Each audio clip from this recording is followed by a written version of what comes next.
Hari ini saya akan menyampaikan firman Tuhan dengan judul Don't Dwell in the Past. Jangan hidup di masa lalu. Yesus telah mati untuk kita di kayu salib, untuk menebus kita dan memerdekakan kita dari hidup penuh dengan dosa, dari lumpur dosa yang mengikat kita, supaya kita beroleh kesempatan hidup yang baru, punya masa depan, supaya kita melihat ke depan. Mari tinggalkan masa lalu. Jangan lagi hidup dalam dosa. Jangan lagi tinggal dalam hidup yang lama. Tuhan mau kita sambut hidup yang baru di dalam Kristus. Yesaya 43:18 berkata gini, firman-Nya, janganlah ingat-ingat hal-hal yang dahulu, dan janganlah perhatikan hal-hal yang dari zaman purbakala. Lihat, aku hendak membuat sesuatu yang baru, yang sekarang sudah tumbuh. Belumkah kamu mengetahuinya? Ya, aku hendak membuat jalan di padang gurun dan sungai-sungai di padang belantara. Filipi 3:13 Rasul Paulus berkata, saudara-saudara, aku sendiri tidak menganggap bahwa aku telah menangkapnya, tetapi ini yang kulakukan. Aku melupakan apa yang telah di belakangku dan mengarahkan diri kepada apa yang di hadapanku. Firman Tuhan mengajarkan kita untuk tidak tinggal di masa lalu. Tuhan telah menghantar kita kepada hidup yang baru. Jangan lagi kita tinggal di masa lalu. Ada 3 hal yang bisa membawa kita ke masa lalu. Yang pertama, kegagalan. Yang kedua, keberhasilan. Dan yang ketiga, kepahitan. Mari kita bahas satu-satu. Jangan tinggal dalam kegagalan masa lalu. Jangan merindukan kehidupan masa lalu yang penuh dengan dosa. Jangan sampai kita membiarkan memori kesenangan daging yang dapat membuat kita menginginkan kembali apa yang telah kita lepaskan. Kadang-kadang ketika orang mulai nganggur di waktu-waktu luang mereka, pikiran mereka kemana-mana. Kan ada lagu yang berkata, memori kau membuka luka lama. Pikiran kita ini harus dijaga. Karena pikiran itu bisa membawa kita ke masa lalu. Ada hal-hal yang kita sesalkan. Tapi bahayanya, kita bisa diingatkan kepada enaknya dosa. Kita benci dosa, tapi kita diingatkan akan nikmatnya ketika kita hidup dalam daging. Ketika kita hidup dalam perselingkuhan, ketika kita hidup dalam dosa-dosa yang lama. Siapa bilang dosa gak enak? Kalau dosa gak enak, orang gak doyan berbuat dosa.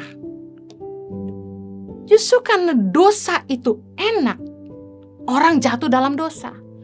Dan memori akan nikmatnya dosa bisa membuat kita, kalau kita gak hentikan, membuat kita merindukannya.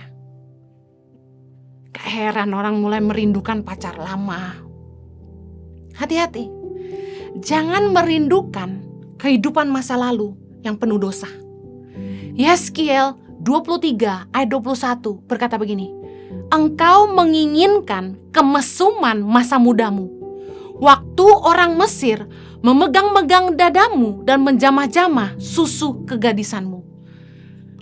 Dengar baik, jangan sampai kita yang sudah dimerdekakan dari dosa, kita yang sudah diberikan kehidupan yang baru, kita yang sudah dikeluarkan dari kegelapan kepada terang, kita gak jaga hati dan pikiran kita, dan kita mulai ngebayangin nikmatnya dosa. Hati-hati jangan sampai kita merindukan. Jangan tinggal dalam dosa masa lalu yang gak ada gunanya, gak ada artinya. Harusnya kita merasa jijik dengan perbuatan-perbuatan dosa kita. Ada lagi orang-orang yang malah bangga dengan kesalahannya di masa lalu. Bukannya malu, tapi bangga sama dosa di masa lalu. Contoh, wah, papa tuh dulu pacarnya banyak. Papa dulu istrinya banyak. Ada pria-pria tuh yang bangga karena mereka pernah menabur benih di mana-mana. Ngeri. Seolah-olah dia bangga dengan kegantengannya, dengan kehebatannya memikat banyak perempuan, dan membuat mereka bertekuk lutut gitu kan, menyerahkan hidup mereka kepada Dia. Satu kali teman saya cerita, dia udah dewasa nih, udah umur 30-an waktu itu. Dia kaget, tiba-tiba ada anak muda yang mendatangi dia dan berkata, Koko tuh koko saya. Saya anaknya papa ini. Kaget dia. Gak cuma satu. Dia ketemu beberapa. Luar biasa. Papanya nabur benih di mana-mana. Yang malu anak-anaknya. Yang kasihan anak-anaknya. Ada orang-orang tuh yang bangga sama dosa, kesalahan di masa lalu. Wah, dulu saya itu kaya. Main judi di mana-mana. Semua kasino di seluruh dunia ini saya udah pernah main, katanya gitu. Wah, dulu saya kalau minum vodka, minum whisky, bisa 10 botol, gak mabuk. Wah, hebat. Hebat ya. Bangga gitu sama dosa di masa lalu. Bukannya menyesal hidup sia-sia. Bukannya malu. Tapi bangga cerita lagi ke anak-anaknya. Teladan apa yang kita mau tinggalin dari cerita-cerita kayak begini? Wah, saya itu bisa kaya kayak gini. Tahu Henny? Satu kali saya dengar orang cerita ke saya. Saya nipu dulu. Saya jadi kontraktor jalanan, dia bilang. Aspal itu, saya tinggal tipisin aja berapa senti. Duitnya berapa tuh, dia bilang. Ada orang-orang yang bangga, pernah nipu, jadi kaya. Dengar baik, kita gak boleh tinggal di kegagalan kita di masa lalu.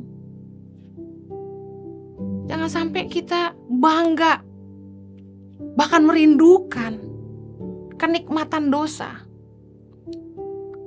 Tapi ada juga yang merasa rendah diri, tidak berharga, sehingga gagal untuk mempercayai kasih Tuhan dan melihat rencana Tuhan yang besar di depan. Ada orang-orang yang karena kesalahannya di masa lalu, mereka jadi rendah diri. Merasa dirinya gak berharga lagi. Ada beberapa anak perempuan yang menghubungi saya di Instagram beberapa waktu lalu dan berkata, si Henny, Kak Henny, saya udah gak perawan lagi. Masih ada gak yang mau sama saya? Mereka depresi banget, takut gak laku. Takut gak ada yang mau. Karena dosa di masa lalu. Dengar baik, dalam perjalanan hidup saya juga banyak bikin salah. Tuhan mengajar saya untuk mempercayai bahwa Tuhan tuh sayang sama saya, apapun keadaan saya.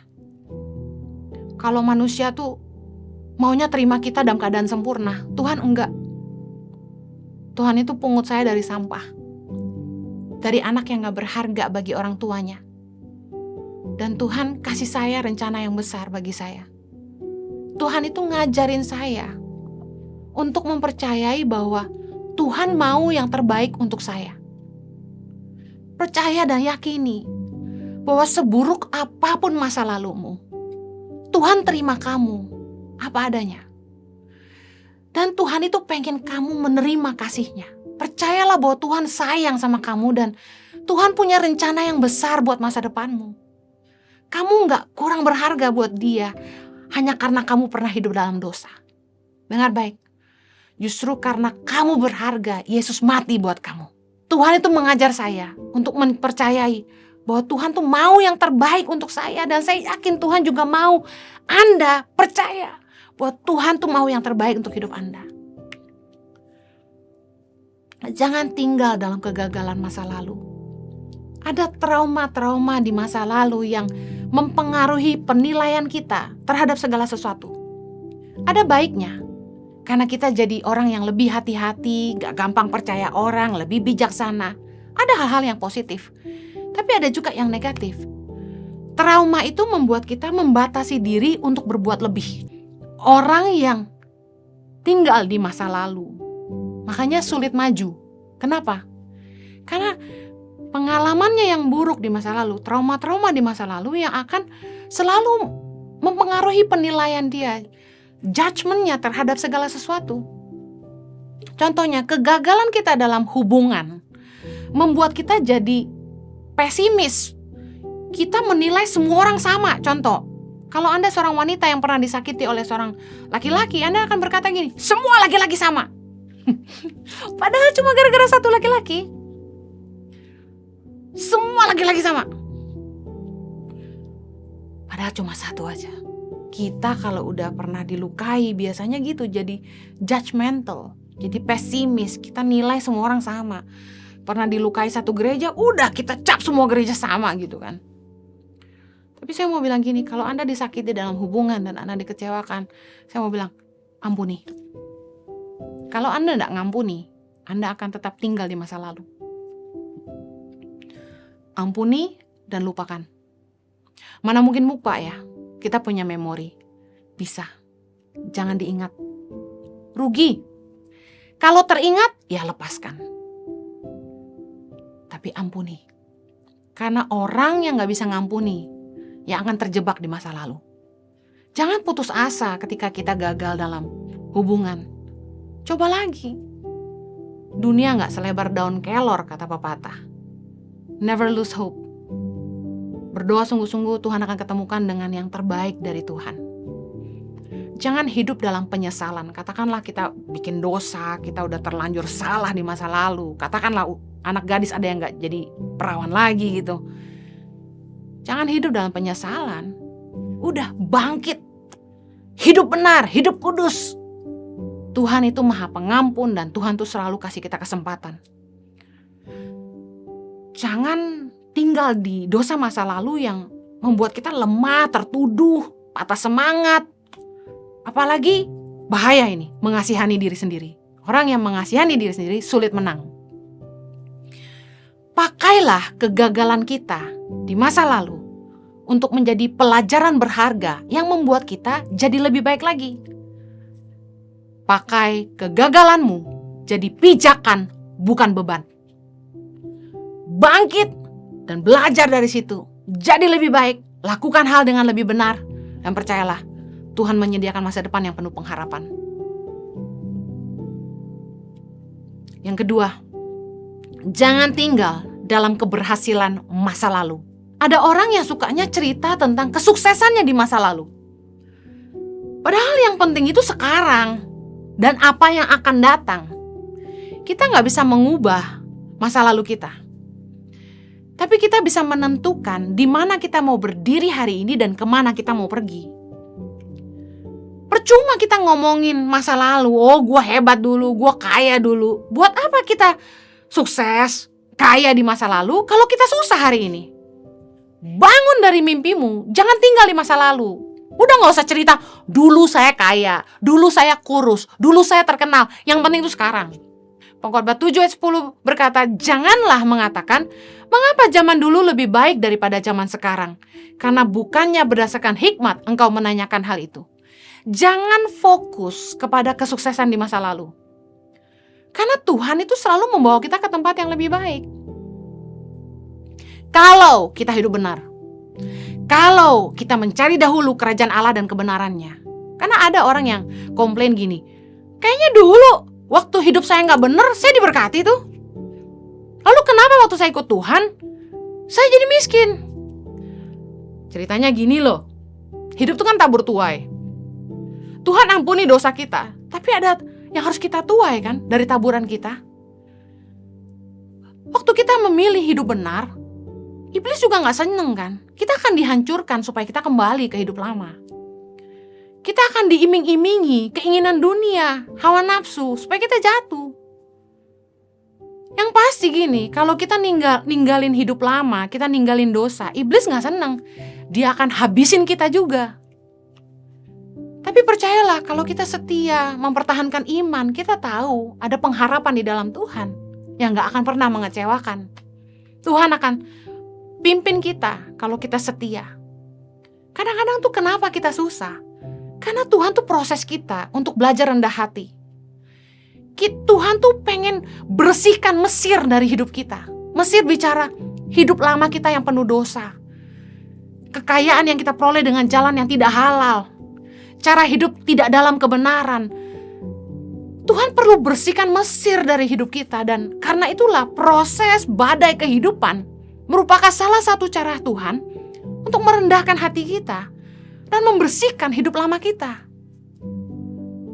Kita harus berubah dari cara-cara hidup yang lama. Jangan kembali lagi ke cara dunia untuk menolong hidup kita. Yesaya 30 ayat 1-2 berkata, bukan Mesir tetapi Tuhan yang memberi pertolongan. Ingat, Mesir bicara hidup masa lalu kita. Bicara soal dunia, cara-cara hidup yang salah.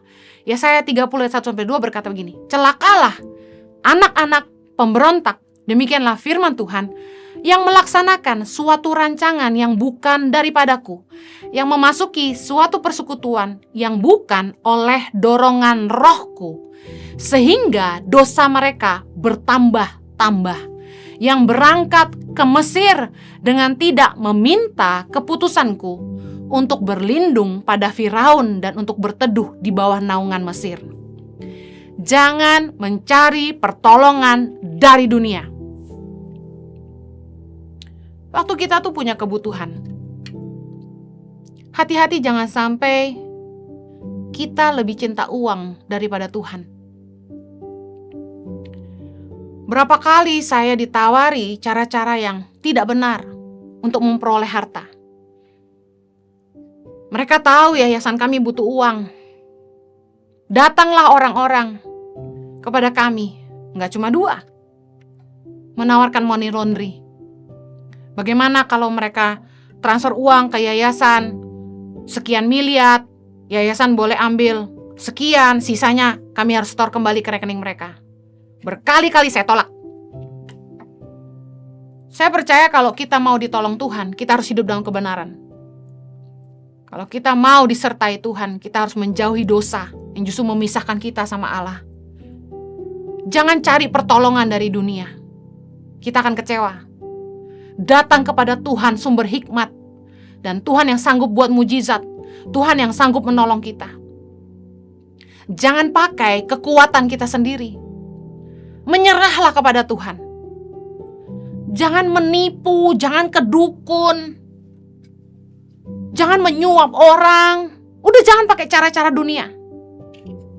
Ada orang yang pengen cari kaya, pengen dibukain usaha, mulai balik lagi ke kehidupan yang lama, mulai gaul dengan teman-teman lama di dunia gelap, supaya dibukain jalan.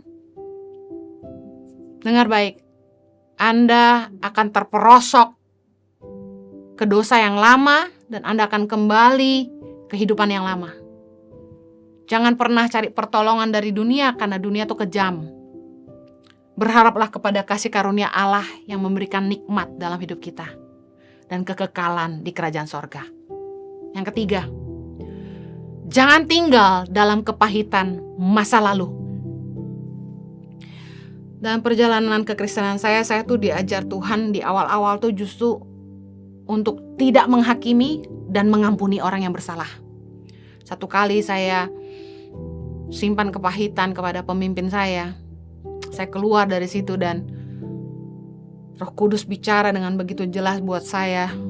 Tuhan bilang begini, if I can deal with you, I can deal with them. Kalau aku bisa berperkara dengan engkau, aku bisa berperkara dengan mereka. Artinya gini, udah bukan urusan kita deh. Bukan bagian kita untuk menghakimi mereka. Orang yang jahat sama kita, orang yang bikin salah, itu urusan mereka sama Tuhan. Mereka gak akan jadi musuh saya. Saya belajar, Roh Kudus ajar saya waktu saya disakiti sama orang. Sampai lukanya tuh saking dalamnya, bangun tidur aja ingat. Saya itu tuh berdoa, saya bilang, Tuhan tolong saya gak mau hidup dalam kepahitan. Tuhan tolong saya. Dan tiba-tiba Roh Kudus tuh bisa ngingetin saya doa Tuhan Yesus di kayu salib. Lukas 23 ayat 34a, Yesus berkata, ya Bapa, ampunilah mereka, sebab mereka tidak tahu apa yang mereka perbuat. Saat itu saya langsung doakan, saya sebut nama orangnya, Tuhan ampunilah mereka, sebab mereka tidak tahu apa yang mereka perbuat. Saya doain terus, seperti toilet di flush. Saat itu hati saya langsung lega. Saya langsung kayak lupa gitu mereka kenapa ya. Saya sampai kayak coba-coba apa ya yang dia ngomong ya, sampai gak bisa ingat. Sampai lupa. Kuasa firman itu luar biasa. Saya bilang, Tuhan tolong saya gak mau kehidupan kepahitan, dan Tuhan kasih kemampuan. Kita harus belajar ngampunin. Kita kalau gak bisa ngampunin kesalahan orang, Bapa di sorga juga gak akan ngampunin kita kan. Matius 6:14 katakan gitu. Jangan tinggal dalam kepahitan di masa lalu. Karena kalau kita pahit, kita akan tetap tinggal di situ. Saya ketemu dengan teman-teman satu gereja, pelayanan sama-sama, yang sama-sama dilukai oleh gembala. Saya pisah sama mereka tuh kurang lebih 10 tahun. Ketika ketemu lagi sama mereka, saya kaget. Mereka masih simpan luka. Ngomongannya masih sama. Ngomongin gembala yang dulu. Dan mereka masih sakit hati sampai begitu parahnya. Sampai pahit banget. Saya kasihan banget sama mereka. Saya doa buat mereka. Kita harus move on. Luka lama yang kita simpan dalam hati kita membuat kita tidak bisa maju ke masa depan. Jangan saling menghakimi. Yakini bahwa masing-masing orang itu bertanggung jawab sama Tuhan. Dengan demikian kita gak ada beban. Kok saya sih gini ya, saya bantu anak-anak pedalaman, saya gaji koordinator dan guru-guru di seluruh Indonesia lewat Tangan Pengharapan. Ada yang tanya sama saya gini, kalau dia gak jujur gimana? Saya cuma bilang gini, tanggung jawab dia sama Tuhan. Kita sebagai yayasan harus punya sistem yang jelas. No cash policy, no report, no support. Ada kontrol juga yang konsisten setiap bulan. Ada laporan yang harus dikirim. Ada kontrol di lapangan dan lain sebagainya. Ada cross check dan lain-lain. Dari situ kita bisa ketemu siapa yang salah dan yang benar. Tapi saya percaya gini, ketika orang bikin salah sama kita gak usah menghakimi mereka. Kan masing-masing kita tuh tanggung jawabnya sama Tuhan. Kalau orang jahat, kita jangan ikut jahat. Matius 7:1-3 bilang gini, tentang hal menghakimi. Jangan kamu menghakimi supaya kamu tidak dihakimi. Karena dengan penghakiman yang kamu pakai untuk menghakimi, kamu akan dihakimi. Jadi kalau kita menghakimi orang lain, kita juga akan dihakimi. Dan ukuran yang kamu pakai untuk mengukur akan diukurkan kepadamu. Hati-hati kita menghakimi orang, karena ukuran yang kita pakai terhadap orang akan diukurkan juga sama kita. Ketiga bilang gini, mengapakah engkau melihat selumbar di mata saudaramu, sedangkan balok dalam matamu tidak engkau ketahui? Jadi ketika terjadi konflik, kita harusnya jangan pahit sama orang, tapi kita juga koreksi diri kita. Kalau saya jadi dia, kira-kira punya pemimpin kayak saya ini gimana ya? Memang gak mudah. Karakternya keras. Ya memang, oke, Ibu Heni baik katanya. Tetapi kan ada sisi ketegasan. Dan kalau dalam hubungan kita gak bisa terima lebih dan kurangnya orang, ya susah. Hanya mau kebaikannya, gak mau ketegasannya, gak bisa. Udah dia terluka, dia gak mau kerja dengan saya, gak masalah, gak usah hakimi gitu kan. Masing-masing orang kan punya pilihan. Tuhan aja gak maksa, kenapa kita maksa orang? Dan yang paling penting ini yang Tuhan ajarin saya. Waktu orang sakitin kita, waktu kita terluka, jangan mendoakan yang jahat terhadap orang itu. Matius 5:44. Tetapi aku berkata kepadamu, kasihilah musuhmu dan berdoalah bagi mereka yang menganiaya kamu. Kasihi musuh dan berdoa bagi orang yang menganiaya kita. Orang jahat sama kita, Tuhan suruh kasihi mereka dan doain mereka, bukan nyumpahin mereka. Kadang-kadang bahasa kita terlalu rohani. Biar Tuhan aja yang balas. Wow. Sebenarnya di baliknya tuh tersimpan kutuk. Kita tahu bahwa Tuhan akan balas lebih kejam gitu. Padahal waktu kita dijahatin orang, Tuhan itu tertarik untuk memperhatikan reaksi hati kita. Amsal 24:17-20. Jangan bersukacita kalau musuhmu jatuh, jangan hatimu beria-ria kalau ia terperosok. Kita tuh gak boleh senang lihat musuh kita jatuh, dan jangan sampai kita happy dia tuh jatuh terperosok. Ayat 18. supaya Tuhan tidak melihatnya dan menganggapnya jahat, lalu memalingkan murkanya daripada orang itu. Jangan menjadi marah karena orang yang berbuat jahat. Jangan iri kepada orang fasik, karena tidak ada masa depan bagi penjahat dan pelita orang fasik akan padam. Kita udah tahu bahwa masa depan orang fasik itu pelitanya padam. Orang yang jahat, masa depannya tuh firman Tuhan tahu pasti. Udah ngapain kita marah sama mereka? Mereka tanggung jawab sama Tuhan kok. Kalau kita punya 2 anak, yang satu dipukul lalu dia mengalah, kita akan bela dia. Tapi kalau dia balas mukul, ya kita diamin aja, ya lu balas. Sama jahatnya, sama nakalnya. Tuhan justru ngelihat reaksi kita ketika kita disakiti orang. Kalau kita bereaksi dengan benar, kita tetap baik sama dia, kita tetap mendoakan dia. Dengar baik, pembelaan itu datang dari Tuhan. Itu baru benar. Saya mau tutup dengan ayat ini. Jangan tinggal di masa lalu, mari mulai hiduplah yang baru. Efesus 4 ayat 21. Karena kamu telah mendengar tentang dia dan menerima pengajaran di dalam dia, menurut kebenaran yang nyata dalam Yesus, yaitu bahwa kamu berhubung dengan kehidupan kamu yang dahulu, harus menanggalkan manusia lama yang menemui kebinasaannya oleh nafsunya yang menyesatkan, supaya kamu dibaharui di dalam roh dan pikiranmu, dan mengenakan manusia baru yang telah diciptakan menurut kehendak Allah di dalam kebenaran dan kekudusan yang sesungguhnya. Mari tanggalkan masa lalu kita, tanggalkan manusia lama kita. Jangan lagi hidup di masa lalu.